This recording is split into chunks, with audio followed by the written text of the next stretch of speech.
When I first started out, it was really important for me to draw exactly like what I was drawing. I worked from photographs a lot. I did giant portraits of people's faces from old photographs.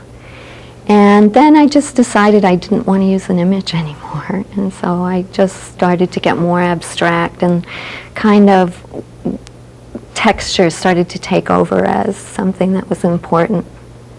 This piece happened when we moved from Colorado to Massachusetts, and I finally had a real space to work in that wasn't the kitchen table. And I ended up putting all my money that I was using for art supplies into rent, studio rent. So what I had to do was become more resourceful in what I was doing, and I wanted to create things that could just hang by themselves without a frame. And I was starting to feel like the things that were framed were kind of yelling to get out. You know, they were being squashed behind glass, and I just wanted to start working more dimensionally.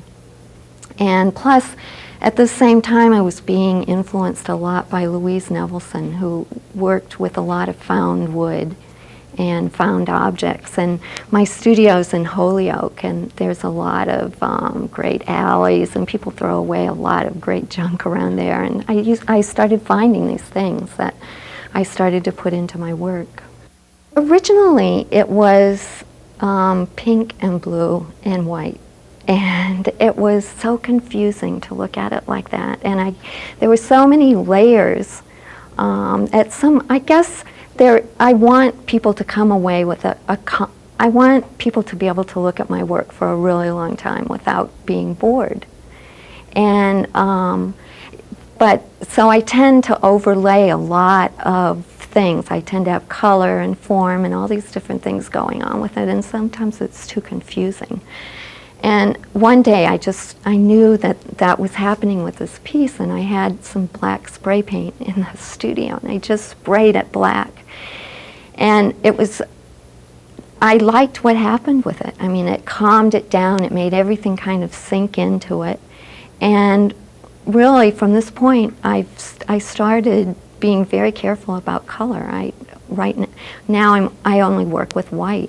I only work with one color at a time. My mood definitely affects my art. There's times when I could just throw everything I'm doing away. If I'm not feeling really good about it, I have to be really careful about that. No, it definitely affects my art.